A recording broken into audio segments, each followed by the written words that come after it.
Press ব্রিফিংটি এখানেই সমাপ্ত করেছি। সেটা কোনো শহীদ ফ্যামিলির সদস্য না উনি, আমরা শহীদ ফ্যামিলিকেও সমর্থন করি না। আর এখানে আরেকটা বেয়াদব আছে ওয়াকার, সে শহীদ ফ্যামিলিকে ননসেন্স বলছে, সে বলে সহায় শহীদ ফ্যামিলি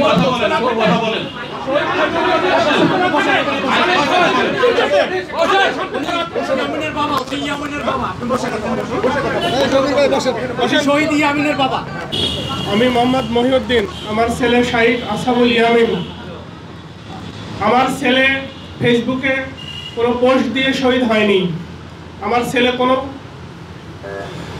আন্দোলনে পানি খাওয়াইতে যেয়ে শহীদ হয় নাই, আমার ছেলে কোথায় পুলিশের সামনে বুক পেতে দিয়ে শহীদ হয় নাই, আমার ছেলে সাধারণ জনগণ ছাত্রদেরকে যখন পুলিশের এপিসির থেকে গুলি ছোড়া হচ্ছিল তখন সেই পুলিশের গুলি থেকে ছাত্র জনতাকে বাঁচানোর জন্য সেই এপিসির উপরে উঠে যায় এবং সেই ঢাকনা বন্ধ করতে যায়।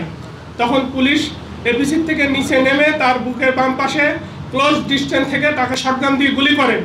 তারপরে সে যখন এপিসির উপরে পড়ে যায় তখন তারা তাকে নিয়ে বিভিন্ন দিকে প্রদক্ষিণ করে এবং এটা আমার ধারণা যে বিশ্বের সবাই দেখেছে যে আমার ছেলেটার উপর কি অমানবিকতা করা হয়েছে। আর আজকে এই ফাউন্ডেশনের এক বেয়াদব আমাকে বলেছে সোহাগ, ওনার নাম ওয়াকার। ওয়াকার সে কিসে আমরা বলেছি শহীদ ফাউন্ডেশনের শহীদ ফ্যামিলির বাইরে কেউ থাকতে পারবে না, কারণ এখন যে স্নিগ্ধ সিও ছিল সে শহীদ ফ্যামিলির, আমাদের কোনো আপত্তি ছিল না, আমাদের কারোর সাথে কোনো আলাপ না করে আমরা এখানে যারা সবাই আছি আমরা জেনারেল মেম্বার হিসেবে আমাদেরকে রাখা হয়েছে। আর এটা জাস্ট আমাদেরকে দেওয়ার জন্য আমাদেরকে ডেকে আনা হয়েছে যে আমরা সিও উনি পদত্যাগ করছি, আমরা একটা সিও দিয়েছি, সেই সিওর সাথে শহীদ ফ্যামিলির বা ওনার শহীদ ফ্যামিলির কোনো সম্পর্ক নাই। তাহলে ওনার যদি কোনো আবেগ না থাকে, ওনার যদি শহীদ পরিবারদের প্রতি কোনো দরদ না থাকে, তাহলে ওনার কাছে আমরা কি যে বলবো? তাহলে কি আমাদের সন্তানরা কি শহীদ হয়েছে এই কারণে শহীদ ফ্যামিলির লোকরা এখানে রিপ্লেসমেন্ট করার জন্য? আর ওনারা বলছে যে আমরা কোয়ালিফাইড লোককে বসানো হয়েছে।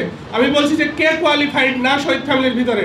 আমি বলছি আমি ঢাকা ইউনিভার্সিটিতে ফার্স্ট ক্লাস ফার্স্ট, আমি 22 বছর ব্যাংকিং চাকরি করেছি, আমি 17 সালে যমুনা ব্যাংক থেকে সিনিয়র ভাইস প্রেসিডেন্ট হিসেবে পদত্যাগ করেছি, আমি সিওর জন্য কোয়ালিফাইড না?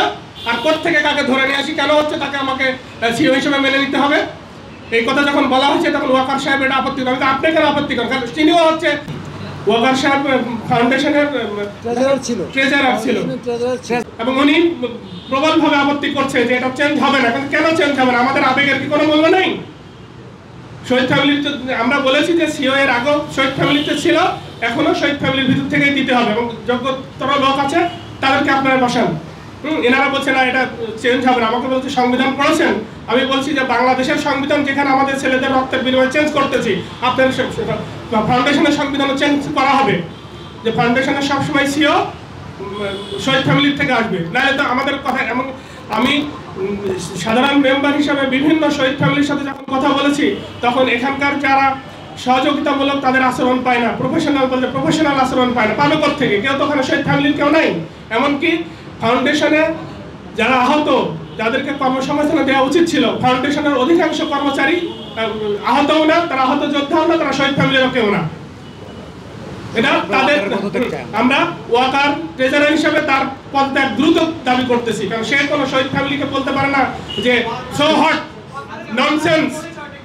For more updates, follow us on Facebook, subscribe our YouTube channel, get the latest update on www.daily-sun.com.